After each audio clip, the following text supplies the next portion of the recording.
खुलुमबाय Bodoland एंखं television studio आं हायनार्सि गयारि दिनैनि गाहाय रादाबफोराव दङ।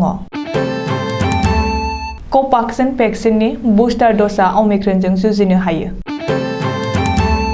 सोलिफु बोसोर मे दाननि सिगां आसामनि कलेजफोराव सा 1500 मावफारिया थिसनगोन। सोनाब बंगनिफ्राय ना लाबोनाय बलेर' पिकआप गारिया बङाइगावआव जाब्रबथाय आलाय-सिलाय जानाय नाखौ जायनो बेनो ओरैनो लांलाबायदों। मागोनि सिगां कामरुपनि पलासाबारियाव बारहुंखा गोबां बिफां-लाइफां बायलांदों। MP पल्लव लोचन दासनि एस्कर्ट गारिया बिश्वनाथआव जाब्रबथाय। आसामाव ईशान उदय स्कलारशिपनि मुङाव 20 कौटि रांनि जाख्ल'नाय जादों। दानिया फैदो आबुं रादाबाव।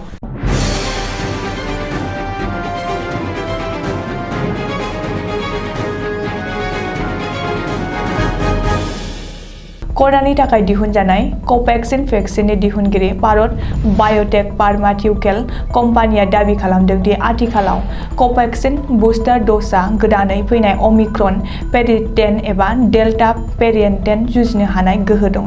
मानो होनोब्ला दासिम 90% अमिक्रननि केसआनो क'भेक्सिन भेक्सिननि बुस्टार ड'जजों गैया जानानै नुनो मोनदों। गासै सा 13 सुबुंनि देहायाव क'भेक्सिन भेक्सिननि बुस्टार ड'जखौ सेम्पोल एबा आनजाद महरै होग्रोनानै 28 साननि गेजेरावनो बेनि सेम्पोल लानाय जादोंमोन। नाथाय बाय'टेक फार्मासिउटिकेल कम्पानिनि मासिगिरि कृष्ण इलाया बुंदों दि आथिखालाव बयनिबो गोनांथिखौ नोजोर होनानै नांगौ बादियै थोजासे भेक्सिनखौ दिहुननाय जादों। सोलोंथाइ बिफाननि थाखाय जोबोर मोजां खौरां।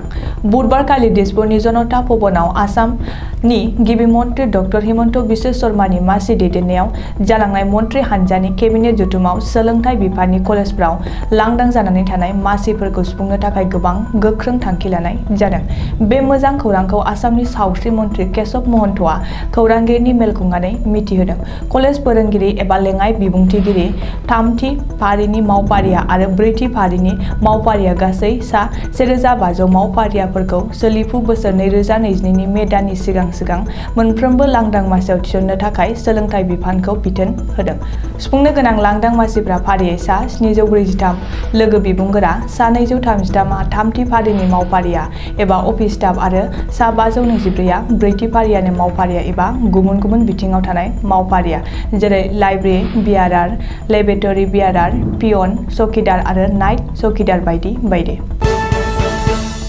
मागो दमासिनि समाव आसामनि बयबो रायजो राजानि गोनांथिखौ नोजोर होनानै सोनाब बंगनिफ्राय ना बायस'नानै लाबोनाय WB65A0337 नम्बरनि बलेर' पिकआप गारिया बिस्थिबारखालि फुंनि समाव बङाइगाव जिल्लानि मालिगावआव हरखाबै गारिनि एक्सेलआ बायना गाव हारसिंनो जाब्रबथाय जादों। बे जाब्रबथाय जानायाव गारिनि नाफोरा लामायाव आलाय-सिलाय गोग्लैयो।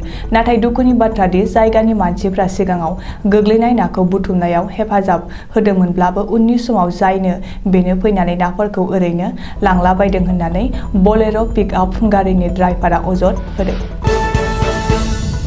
मागोनि सिगां बुधबारखालि कामरुप जिल्लानि पलासबारि ओनसोलाव गोबां बारहुंखा बारनायाव गोबां बिफां-लाइफां बायलांदों। मोनानि समाव बारलांनाय बारहुंखाजों नहिरा टेक्स डिस्पेन्सारिनि लांगोनाजों थांनाय मोनसे लामायाव फांसे गेदेर दंफांआ बायसिननानै थांनाय फैनाय लामानि हान्थियारिफोरा जोबोर आलाय-आफाय एबा उसुबिदा जानांदों। अदेबानि उननि समाव जायगानि रायजो राजाया लामानि बायग्रेबनाय बिफां दालाइखौ बोस्रांनानै हरिसेयावबो थांनो फैनो हानाय जाफिनदों। बिश्वनाथ जिल्लानि बौ बाजाराव MP पल्लव लोचन दासनि एस्कर्ट गारिया बुधबारखालि बिलिफाङाव जाब्रबथाय जादों। सुलुङाव फोरमायनाय बादिब्ला एस्कर्ट गारिया MP पल्लव लोचन दासखौ गावनि न'आव दोननानै थाना फारसे फैफिनदोंमोन। बे समावनो एस्कर्टनि बलेर' गारि AS01 EB5414 आ उल्था दिगनिफ्राय फैबाय थानाय AS12 S6117 वागनर गारिजों मोखांजों मोखां सौग्रावलायो। बे जाब्रबथाय जानायाव गंनैबो गारिया खहा जादों, नाथाय रावनिबो जिउ खहा जायाखै। वागनर गारिजों फैनाय सुबुङा खौरांगिरिनि सिगाङाव फोरमायनाय बादिब्ला बै जाथायनि दायआ एस्कर्टनि बलेर' गारिनिनो। मानो होनोब्ला बांद्राय गोख्रै गारिखौ सालायनायनि जाहोनावनो बेबायदि जाथाया जानो हादों। सा सानजानि गासै मोन 8 रायजोनि थाखाय निखावरि गोग्लैसोनाय आरो गोरों फरायसाफोरखौ राङारि अनसुंथाइ होनो थाखाय मिरु सोरखारा हरनाय इसान उदय स्कलारशिपनि गासै 20 कौटि रांनि स्कलारशिप आसामाव जाख्ल'नाय जादों। सोलोंथाइ बिफाननि माखासे चक्रआ नंखाय सोलोंथाइ फसंथान आरो नंखाय फरायसानि मुङाव बे इसान उदय स्किमनि स्कलारशिपखौ होनाय नोजोराव गोग्लैदों। जरहाटनि मोनसे NGOखौ दैदेनबोनाय बित्यजित महनआ सुग्रोमनानै गासिबो रेकर्ड एबा डाटाखौ बुथुमनायाव गोमोनांथाव जादों। मानो होनोब्ला धुबुरी जिल्लानि चापराव थानाय शरद सिंह आबाद फरायसालिमायाव 2020-2021 मायथाइयाव गासै सा 34ल' फरायसाफोरा फरायगासिनो दंमोन, नाथाय स्कलारशिपनि थाखाय गासै सा 97 फरायसाफोरनि मुंखौ दिन्थिनाय जादों, नाथाय बै नंगुबै 34 सा फरायसाफोरनि मुङा लिस्टआवनो गैया।